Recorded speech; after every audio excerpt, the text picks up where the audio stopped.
Om Swastiastu. Perkenalkan, saya Eputu Akastrisna, calon guru penggerak angkatan 9 dari Kota Denpasar.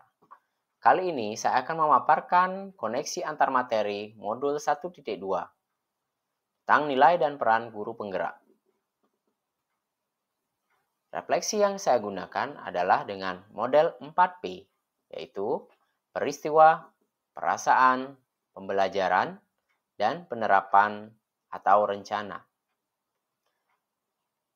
Peristiwa yang terjadi adalah seperti berikut. Momen yang penting dan mencerahkan pada saat saya mempelajari modul 1.1, yaitu ketika mengenal dan memahami arti pembelajaran yang sesungguhnya melalui pemikiran Ki Hajar Dewantara. Pembelajaran berarti menuntun dan memberi kemerdekaan belajar kepada anak sesuai dengan kodrat alam dan zaman. Seorang pendidik haruslah menerapkan Ingarso Sung Tulodo, Imadio Mangunkarso, dan Tudhuri Handayani secara seimbang dan berkesinambungan. Momen yang penting juga pada saat saya mempelajari modul 1.2, yaitu guru penggerak harus mengenali dan memahami nilai yang ada pada dirinya sehingga mampu memahami kebutuhan peserta didik dan menuntunnya sesuai tahapan usianya. Hidup adalah pilihan. Sebagai pendidik, kita harus mampu menuntun anak untuk memilih jalan kodrat yang menguatkan mereka sebagai manusia dan anggota masyarakat sehingga mewujudkan profil pelajar Pancasila. Sebagai seorang guru penggerak harus berpikir strategis dan menguatkan lingkaran pengaruh agar mampu menjadi agen perubahan.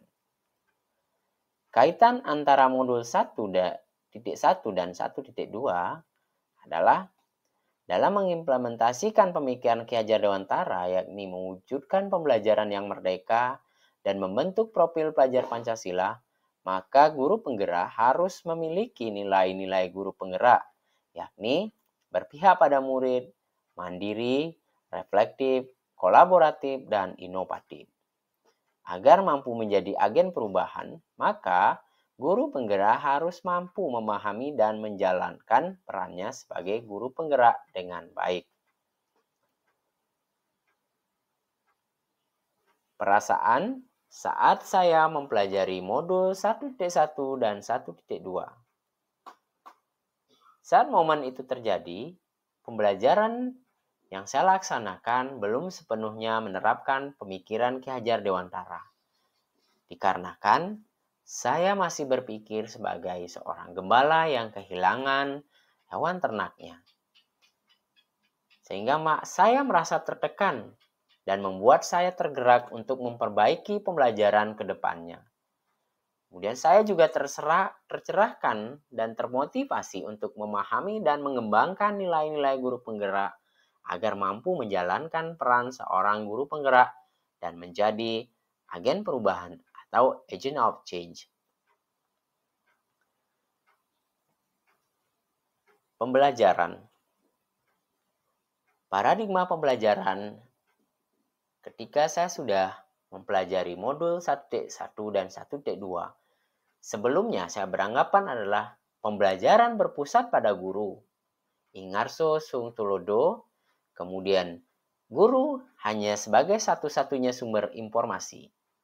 Kemudian murid harus bisa mencapai target yang diinginkan oleh guru. Dan kemudian pembelajaran masih bersifat kompetitif. Dan pada kenyataannya setelah saya mempelajari modul 1.1 dan 1.2, pembelajaran berpusat pada pembentukan siswa yang mandiri, kritis, dan murid di mana pembelajaran harus mampu inovatif, yaitu Tudhuri Handayani. Informasi digali dari berbagai sumber, tidak hanya dari guru.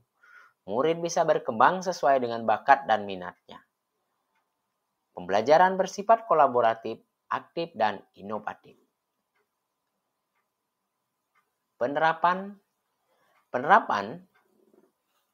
atau rencana yang saya akan lakukan setelah mempelajari modul 1.1 dan 1.2, yaitu pengembangan diri yang sederhana, konkret, dan rutin yang dapat saya lakukan sendiri dari sekarang untuk membantu menguatkan nilai-nilai dan peran saya sebagai guru penggerak adalah: yang pertama, mulai menerapkan pembelajaran yang berpusat pada murid, aktif mengikuti diklat baik online maupun offline, berkolaborasi dengan teman sejawat, berbagi praktik baik dan membangun ruang diskusi positif, selalu merefleksikan pembelajaran yang saya laksanakan, dan menjalankan hasil refleksi sebagai bahan perbaikan pembelajaran yang akan datang. Selalu berusaha menciptakan inovasi dalam pembelajaran, baik pendekatan, metode, dan media pembelajaran. Demikian tadi pemaparan saya terkait dengan koneksi antar materi, modul 1.1 dan 1.2. Semoga bermanfaat dan menginspirasi. Terima kasih.